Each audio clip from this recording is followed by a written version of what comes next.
నమస్తే, welcome to DD9 వార్త. నేను పవన్. రైట్, మన ఇంకో ఫోటోలో చూడొచ్చు రాజీవ్ కనకాల, సినీ సెలబ్రిటీ. సో రాజీవ్ కనకాల గురించి ఎందుకు ఫోటో పెట్టాల్సి వచ్చింది, అసలు ఏంటి విషయం? ఎందుకంటే రాజీవ్ కనకాలకి ఈరోజు పోలీసులు నోటీసులు పంపడం జరిగింది ఒక భూ వివాదంలో.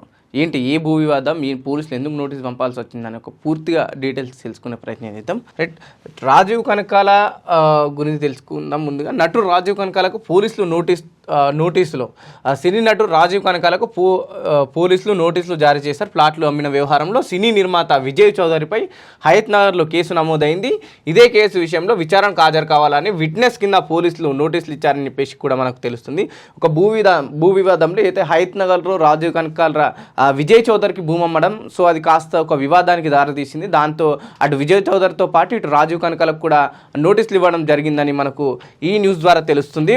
అయితే రెవెన్యూ పరిధిలో సర్వే నెంబర్ 421లోని వెంచర్లో తనకు సంబంధించిన వివాదాస్పద ప్లాట్లను సినీ ఇండస్ట్రీకి చెందిన విజయ్ చౌదరికి రాజీవ్ కనకాల విక్రయించారు. అయితే హయత్ నగర్లో రెవెన్యూకి సంబంధించిన అయితే 421 సర్వే నెంబర్ వెంచర్లో ఉన్న ఆ వివాదాస్పద ప్లాట్లను అదే సినీ ఇండస్ట్రీకి సంబంధించిన విజయ్ చౌదరికి రాజీవ్ కనకాల ఆ ప్లాట్లు అమ్మడం జరిగింది. సో దాంట్లో ఈ వివాదాస్పదం ఆయన గొడవలు నెలకోవడం వల్ల విజయ్ చౌదరికి పోలీసులు నోటీసులు ఇవ్వడం జరిగింది. దాంతోపాటు విజయ్ చౌదరికి అమ్మిన రాజీవ్ కనకాలకు కూడా విట్నెస్ కింద పోలీసులు నోటీసులు ఇవ్వడం జరిగింది.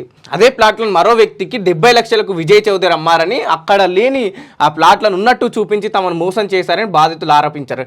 అయితే రాజీవ్ కనకాల విజయ్ చౌదరికి అమ్మిన ప్లాట్ విజయ్ చౌదరి ఇంకో వ్యక్తికి ప్లాట్ అమ్మడం జరిగింది. కానీ విజయ్ చౌదరి 70 లక్షలు తీసుకున్న తర్వాత లేని ప్లాట్లు అమ్మారని చెప్పేసి విజయ్ చౌదరికి పోలీసులు ఆ మోసం కింద నోటీస్ ఇవ్వడం జరిగింది. సో దాంతో అసలు విజయ్ చౌదరికి ఆ ప్లాట్ ఎవరమ్మారు, ఆ విషయంలో రాజీవ్ కనకాల అమ్మాడు కాబట్టి రాజీవ్ కనకాలకు కూడా ఈ నోటీసులు కూడా పంపడం జరిగింది. దీంతో సినీ నిర్మాత విజయ్ చౌదరిపై హయత్ నగర్లో కేసు నమోదు చేశారు పోలీసులు. అలాగే ఇదే కేసులో విచారణకు రావాలని రాజీవ్ కనకాలకు కూడా నోటీసులు పంపారు. హైదరాబాద్లో రాచకొండ పోలీసులు తనకు ఆరోగ్యం బాగాలేదని విచారణకు తర్వాత వస్తానని పోలీసులకు తెలియజేశారని రాజీవ్ కనకాల చెప్పారు. ఏదైతే ఉన్న ప్లాట్ని నిజంగానే విజయ్ చౌదరి సినీ నిర్మాత విజయ్ చౌదరి ఉన్న ప్లాట్ని తీసుకున్నారు, లేకుంటే లేని ప్లాట్ని తీసుకున్నారు, లేకపోతే ఇంకెవరన్నా మోసం చేయనికే ఇంకో వాళ్ళకు 70 లక్షలకు ప్లాట్ అమ్మారనే ఈ క్వశ్చన్స్లో అటు సినీ నిర్మాత విజయ్ చౌదరితో పాటు అలాగే విజయ్ చౌదరికి అమ్మిన రాజీవ్ కనకాలతో పాటు ఇద్దరికి నోటీసులు ఇవ్వడం జరిగింది. దాంతో పోలీసు ఆ విచారణ కొనసాగిస్తున్న సినీ నిర్మాత విజయ్ చౌదరితో.